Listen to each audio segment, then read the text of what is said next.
Voici l'extrait d'une lettre ouverte imaginaire envoyée au bourgmestre de Liège.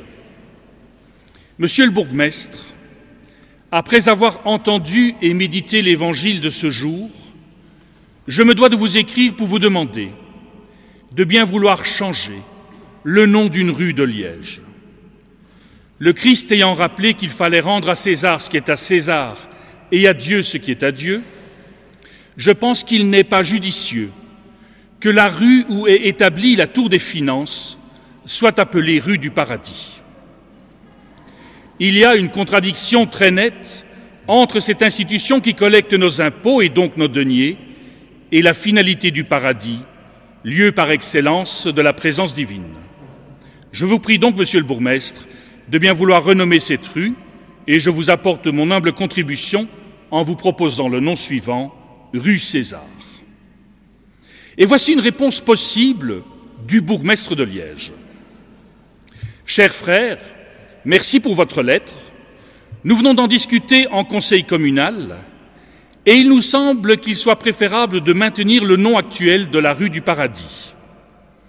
Un des objectifs des personnes travaillant à la Tour des Finances est de collecter les impôts. Ces derniers servent au bien-être de l'ensemble de la collectivité et permettent ainsi une véritable solidarité entre les citoyens.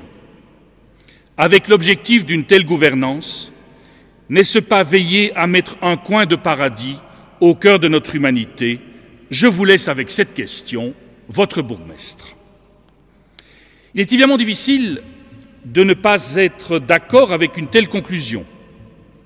Lorsque l'argent ainsi récolté contribue à une plus grande justice sociale, lorsqu'il permet une solidarité entre les êtres humains, nous ne pouvons que nous en réjouir. Il s'agit ici d'avoir une bonne gouvernance des ressources financières d'un pays. Notre actualité récente, émaillée par les quelques scandales liés à une mauvaise utilisation des biens publics, montre à quel point, aujourd'hui encore, il est facile de chercher à jouer à César.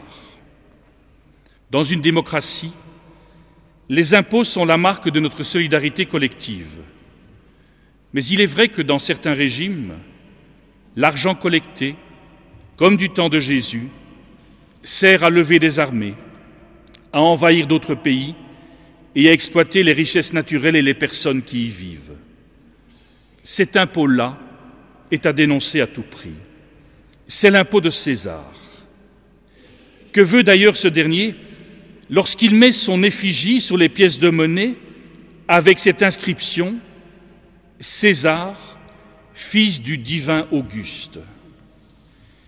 Il essaye vraisemblablement de répandre sa propre image et ses prétentions divines jusque dans tous les foyers de cet empire qu'il a conquis par la force et dont il brutalise les habitants.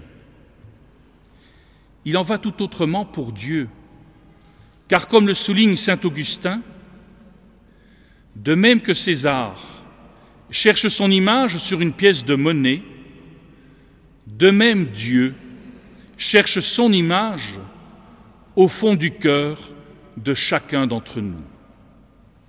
Toutes et tous, nous avons été créés à l'image de Dieu, lisons-nous dans le premier chapitre du livre de la Genèse. Nous sommes donc image de Dieu. C'est à la fois une vérité biblique, mais aussi une vérité anthropologique.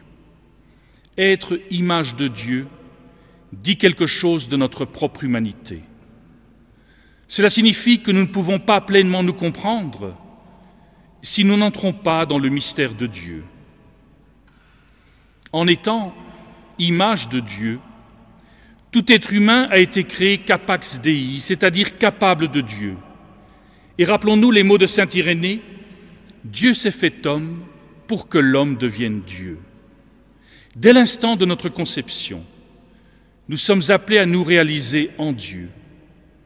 Il ne nous est pas possible de comprendre notre humanité en dehors de cette parcelle divine existant en nous. Nous avons une finalité commune qui s'enracine et se réalise en Dieu. Et de cette manière, nous acquerrons la ressemblance.